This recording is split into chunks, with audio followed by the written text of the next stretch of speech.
And I think just to be together in this room, people from both countries, listening to each other, being sensitive to what is being said, and carrying through in what is being done and what can be done is the magic of the moment. And now I'd like to take this opportunity to welcome the Chancellor. Wir begrüßen Sie sehr herzlich, Herr Bundeskanzler Scholz. Wir freuen uns sehr, dass Sie nach Neu-Delhi gekommen sind. Danke. May I please request the Honorable Chancellor Scholz to come and share a few words with us, and we will leave this podium for you, Honorable Chancellor, to be able to address the audience at APK 2024.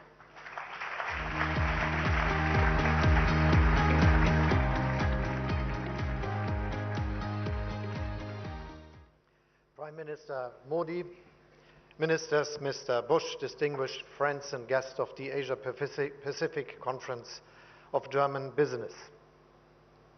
A few days ago, economists Darren Acemoglu, Simon Johnson, and James Robinson were awarded the so-called Nobel Prize in Economic Sciences. They received this prestigious accolade for their work on how democracies and democratic institutions spurs prosperity and economic growth. I think it's important that they all worked on this and wrote a lot of letters and text on this question. And Simon Johnson added in a recent interview that true, genuine, inclusive democracy matters very clearly when it comes to economic success.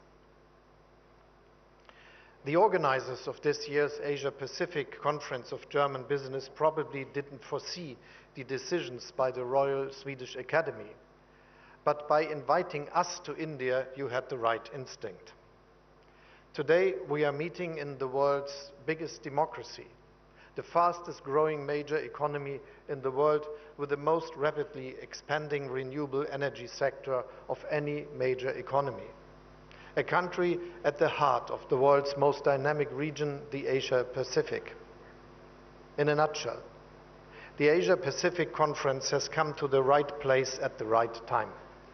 Prime Minister Modi, thank you very much for your kind hospitality, and thanks also to our co-hosts Robert Habeck and Roland Busch, and of course to you, Minister Goyal, for organizing this conference.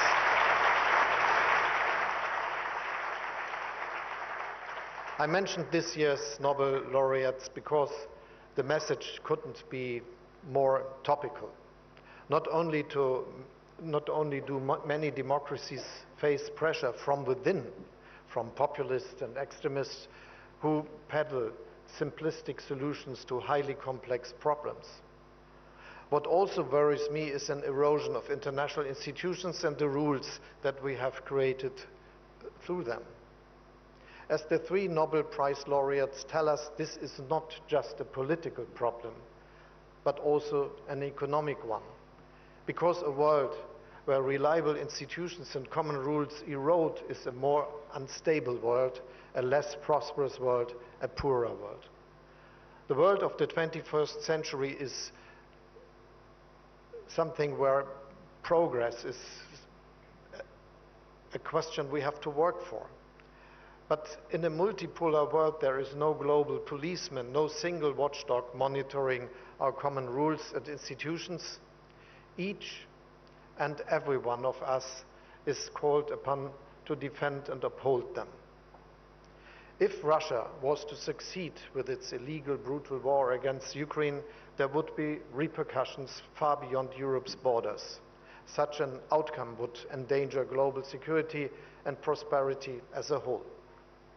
The Middle East remains another constant source of tension and a stark reminder of the human cost of division and the world's inability to reach political solutions. The Korean Peninsula, the South and East China Sea all remain flashpoints of potential conflicts, even though we all hope that these conflicts can be contained. So my first message to all of you today is this: let us do whatever we can to bring about political solutions to these conflicts, solutions that are based on international law, and the principles of the UN Charter. This is not only an ethical and political obligation. It is also imperative if we want to safeguard prosperity and trade and economic cooperation. We need to match words with deeds. The visit of a German frigate to India, as well as to Japan, Korea, and Southeast Asian countries, underlines our commitment to open seas and international law. At our intergovernmental consultations with India, we also want to deepen our cooperation on defense and agree to bring our militaries closer together. Our overall message is clear: we need more cooperation, not less. Globalization has been and remains a tremendous success story for all of our nations. Around 1 billion people in developing and middle-income countries alone have joined the middle class thanks to global value chains, cross-border investments, and economic cooperation. Many countries in the Asia-Pacific region are perfect examples here. This is why I keep telling the proponents of deglobalization and decoupling, or whatever the protectionists' policies are being called these days, let's be careful. In the short term, those concepts may sound tempting, but ultimately they lead to weaker growth, higher prices, lower global prosperity, and less competition, which in turn means less innovation. We need to take a different approach, one that I would like to call being open without being naive. Yes, we must avoid one-sided dependencies, particularly in areas of strategic important critical raw materials and certain technologies, for instance. But for us, de-risking doesn't mean less trade or less openness. For us, de-risking means diversification. And this diversification is happening. Look at how German-Indian business relations have developed in recent years. Relations that benefit both sides. Every week an aircraft from the Airbus A320 family is being delivered from my hometown, Hamburg, to India's booming airlines.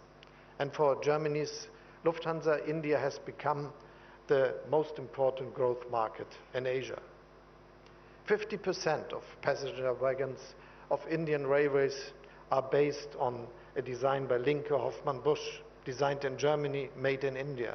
Most of the train brakes are made by Knorr-Bremse, all of them produced in India. German cars dominate the Indian premium market and ramp up local manufacturing, creating thousands of jobs. In return, the modern software in a Mercedes-Benz vehicle comes from Bengaluru. And you, Mr. Busch, recently wrote in an article that Siemens is seeking to take industrial AI to the next level with the help of talent based here in India. Opportunities abound for both sides. And I could tell similar stories of German companies working in Indonesia, Malaysia, Vietnam, South Korea, Japan, or other countries in the region. We want to drive this positive development. Free trade is at its core. However, free trade doesn't mean trade without rules or institutions. On the contrary, a crucial institution when it comes to increasing global prosperity is the World Trade Organization. All of us are better off when its principles are respected again and we don't lash out on each other with tariffs. I'm personally committed to achieving this. On the one hand, this means restoring the legal system for setting trade disputes. And on the other hand, China, now an industrial giant, should give up the special treatment it has received as a developing country. Together, these steps can lead us to finally lifting the blockade at the WTO, a blockade which is a danger to free and fair trade. Countries of your region understand that. The comprehensive and progressive agreement for Trans-Pacific Partnership is an impressive commitment to free and fair trade. This agreement has spurred the European Union's own free trade ambitions with regard to the Indo-Pacific. Our existing agreements with Japan, South Korea, Vietnam, Singapore and New Zealand are a testimony to this. But we need to be more ambitious. We very much welcome the European Commission's finally resuming free trade negotiations with the Philippines and Thailand, and it is working towards resuming talks with Malaysia. We want to see the ongoing negotiations between the EU and Indonesia finalized and the negotiations between the EU and Australia resumed as soon as possible. And of course, we want a free trade agreement between the EU and India. My government is pushing for swift progress and rapid conclusions, and I'm sure that if we work on together on this, Prime Minister, this could happen in months rather than years.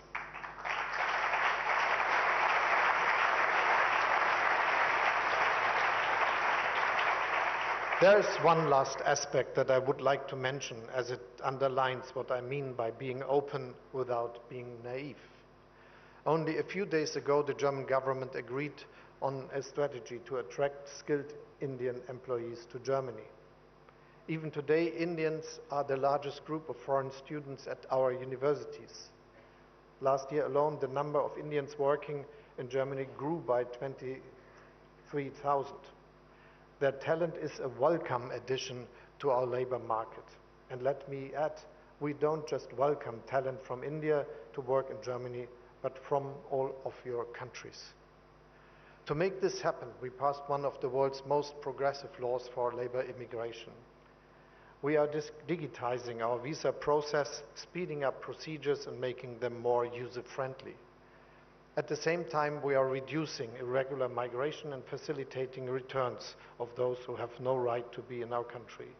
The message is that Germany is open for skilled workers, but that we can decide who comes. This is important because only then will our citizens continue to accept our openness. This brings me back to the beginning of my remarks and the three winners of the Nobel Prize. One of the key lessons of their work is that open societies are more likely to prosper. We need to maintain the spirit of openness in our countries and in today's world. So let us be the ones that spread it. Thank you very much.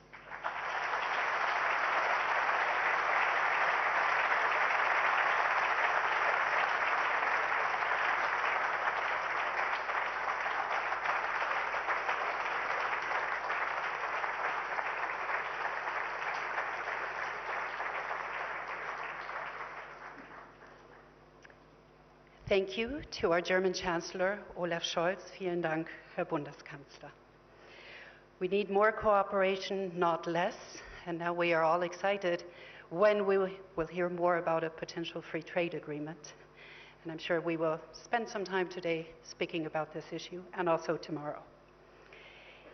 India is on a geopolitical center stage. Its strategic value for the West is increasing. It is now my great honor to invite the Prime Minister of India, Narendra Modi, on stage. We are delighted and grateful to have you here. Mananiya Pradhan Mantri, Shri Narendra Modi, Namaskar.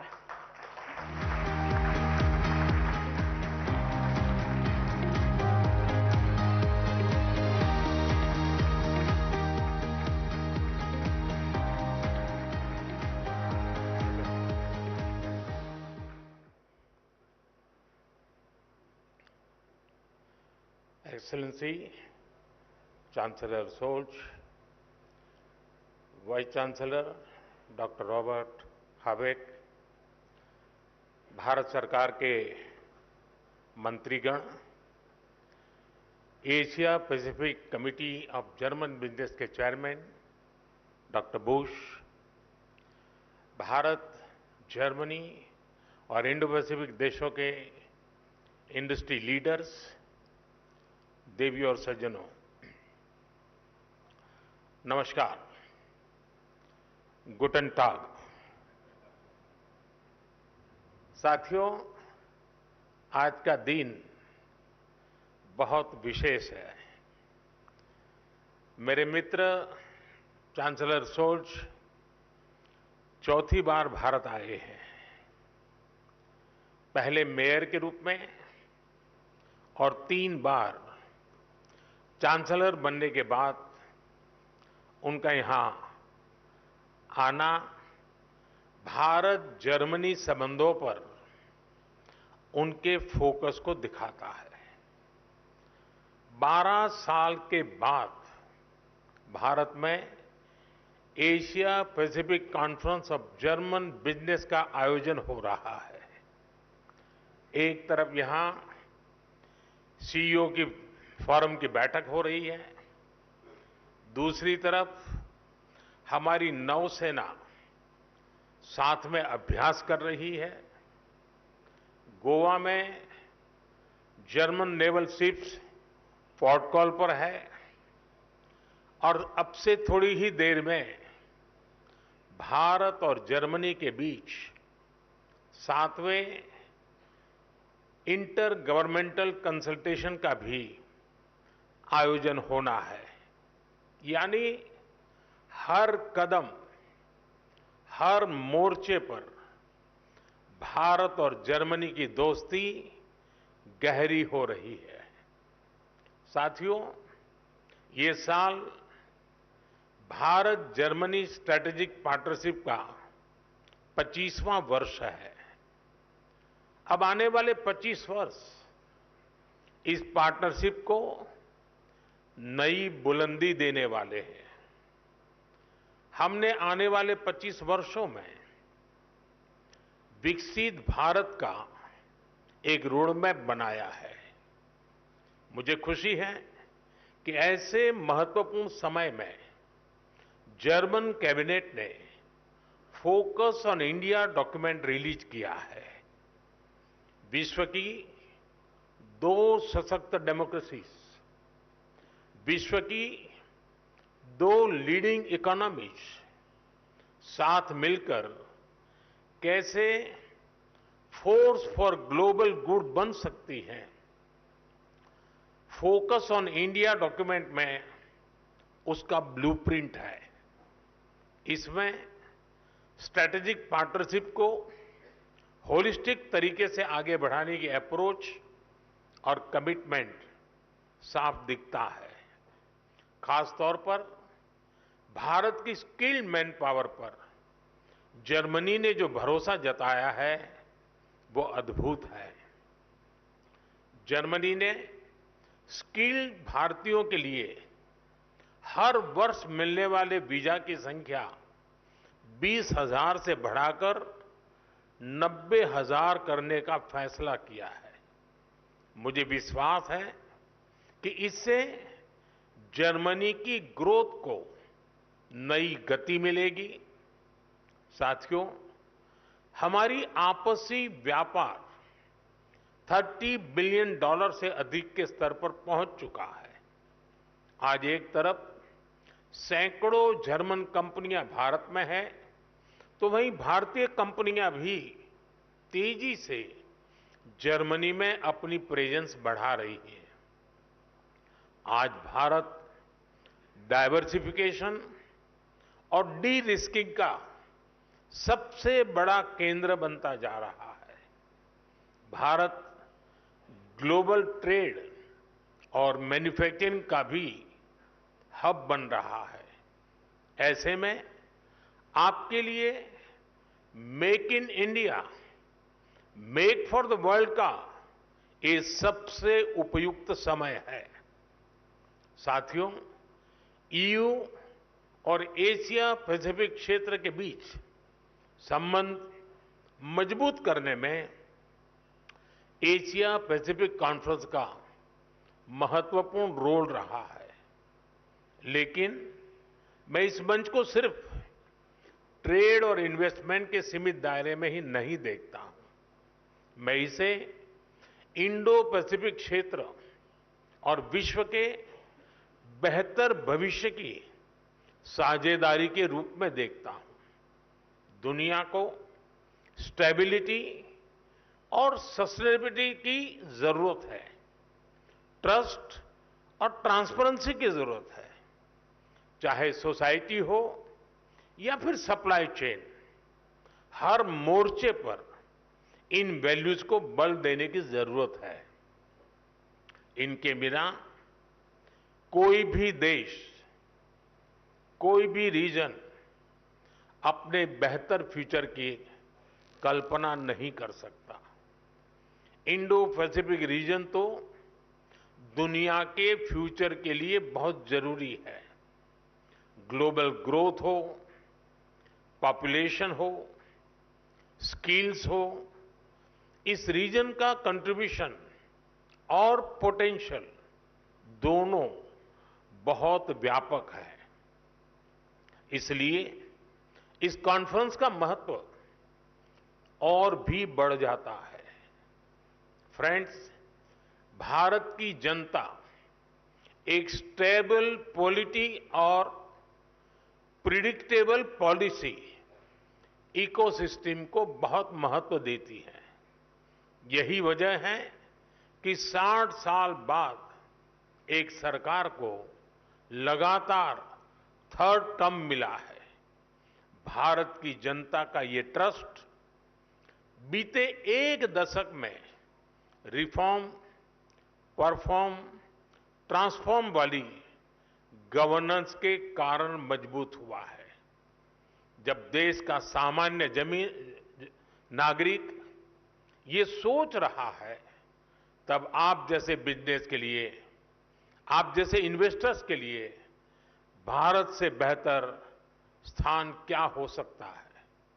साथियों, आज Bharat democracy, demography, demand और data, इसके 4 मजबूत pillars पर खड़ा है।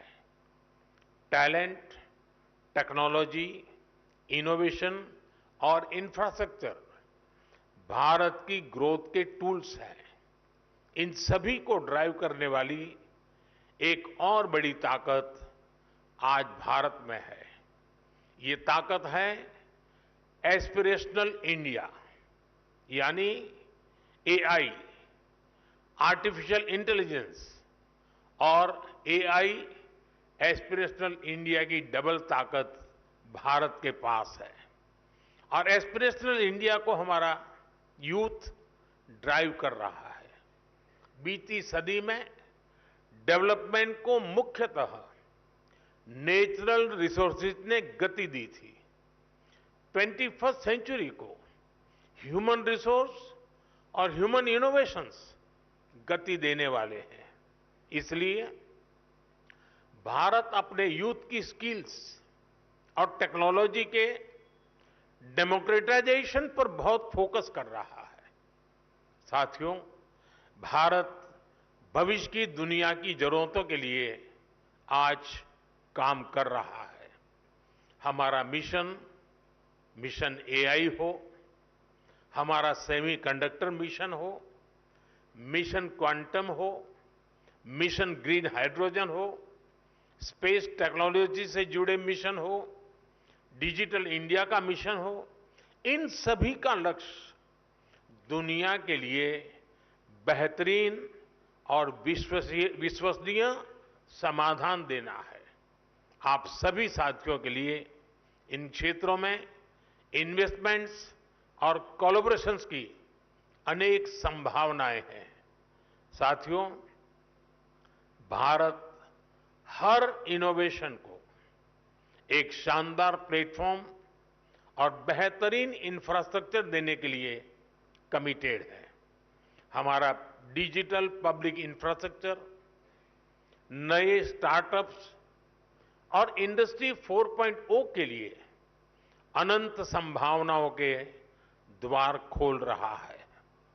आज भारत अपने फिजिकल इंफ्रास्ट्रक्चर को पूरी तरह से ट्रांसफॉर्म करने में जुटा है। रेल, रोड, एयरपोर्ट और पोर्ट में रिकॉर्ड इन्वेस्टमेंट किया जा रहा है। इसमें जर्मन और इंडो पैसिफिक रीजन की कंपनियों के लिए अनेक संभावनाएं हैं। मुझे खुशी है कि रिन्यूएबल एनर्जी को लेकर भारत और जर्मनी मिलकर काम कर रहे हैं। पिछले महीने ही गुजरात में जर्मनी के साथ मिलकर चौथा global renewable energy investors meet आयोजित किया गया है। ग्लोबल लेवल पर रिन्यूएबल एनर्जी में निवेश के लिए भारत जर्मनी प्लेटफॉर्म भी लॉन्च किया गया है। मुझे उम्मीद है कि ग्रीन हाइड्रोजन इकोसिस्टम की जो संभावनाएं भारत ने बनाई है, उसका फायदा भी आप जरूर उठाएंगे। साथियों, भारत की ग्रोथ स्टोरी से जुड़ने का यही समय है, सही समय है, जब भारत का डायनेमिज्म और जर्मनी का प्रिसिशन मिलता है, जब जर्मनी की इंजीनियरिंग और भारत का इनोवेशन मिलता है, जब जर्मनी की टेक्नोलॉजी और भारत का टैलेंट मिलता है, तब इंडो पैसिफिक के साथ साथ पूरी दुनिया का बेहतर भविष्य तय होता है। साथियों, आप बिजनेस वर्ल्ड से जुड़े हैं। आपका तो मंत्र होता है, when we meet we mean business. लेकिन भारत आना सिर्फ बिजनेस ही नहीं होता।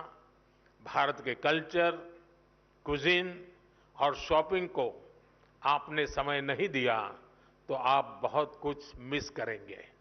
मैं आपको विश्वास दिलाता हूं, you will be happy and back home your family will be happier. ये कॉन्फ्रेंस और भारत में आपका स्टे दोनों मंगल हो, इसी कामना के साथ आप सभी का बहुत बहुत धन्यवाद। Thank you.